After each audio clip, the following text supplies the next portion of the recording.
Apple just broke up with the dynamic island, and honestly, I'm not sure how I feel about the rebound.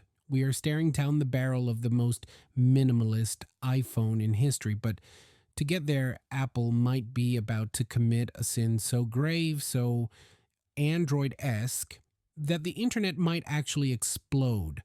Today, we're diving into the secret weapon for the iPhone 18 Pro, the folding iPhone that's somehow thinner than your patience, and a budget iPhone that's playing a dangerous game with its specs. Buckle up.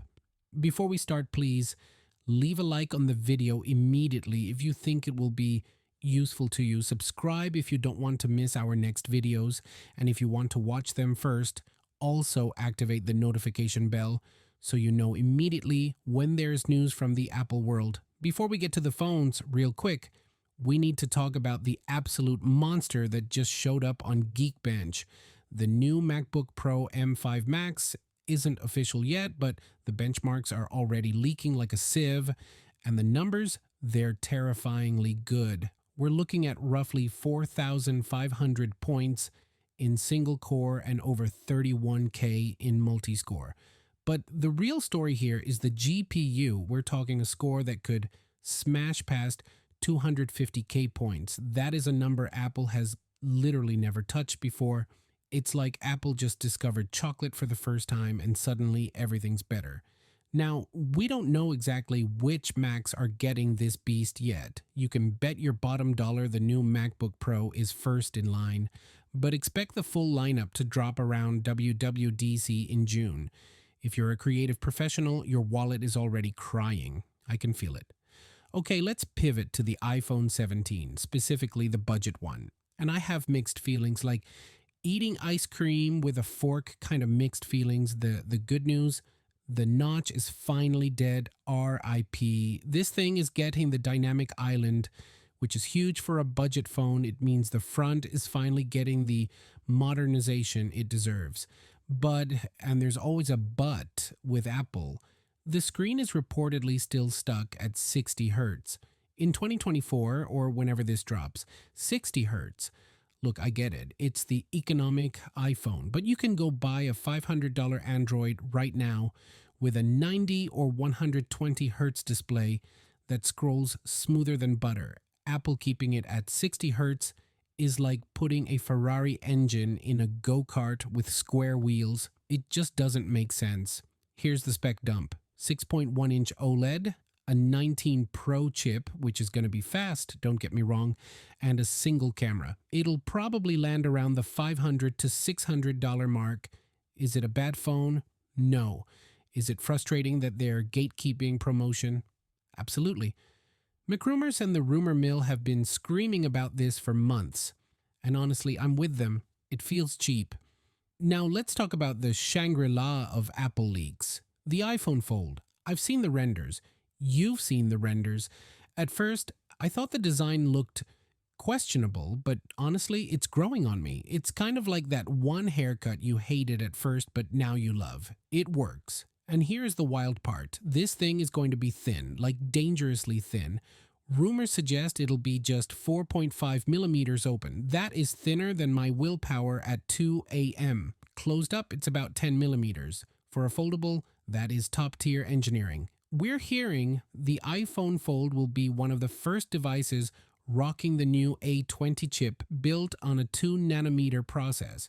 That translates to about 15% more performance, whatever, we don't need more speed, but a massive 30 to 35% drop in power consumption. And thank God, because foldables eat battery like I eat pizza. And get this, no dynamic island, no Face ID. We are going back to the future, Touch ID, integrated into the frame. It sounds crazy, but with 2 batteries squeezing into a chassis that thin, maybe the Face ID tech just didn't fit. It's a bold move, Apple. Don't mess it up.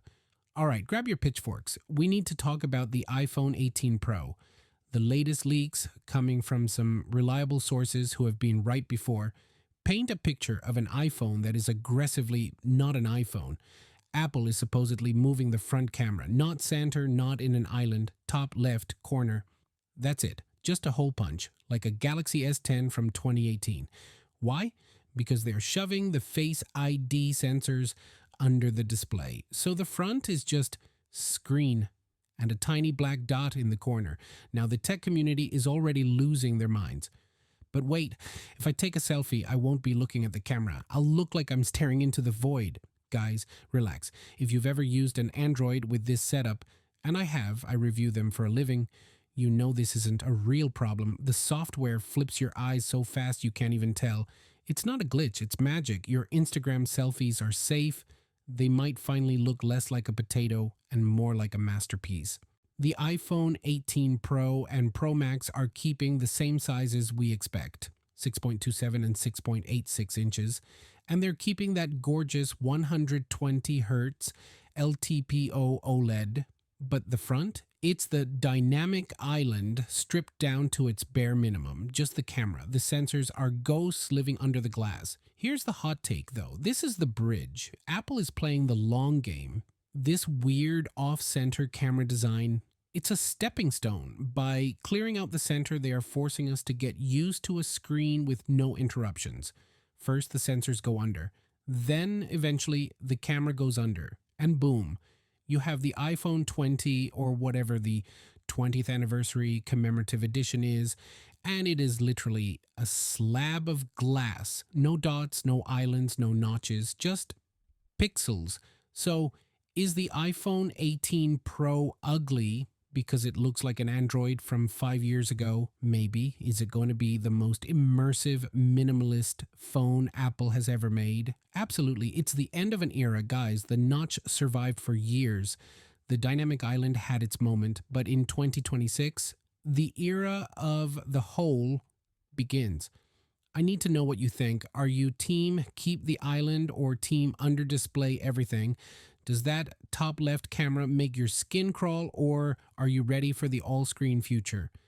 Let me know in the comments. I read them and I argue with you. Make sure to smash that like button if you enjoyed the video, subscribe if you haven't, and ring that bell so you don't miss the next time Apple decides to change everything. Thanks for hanging out, stay geeked, and I'll see you in the next one. Peace.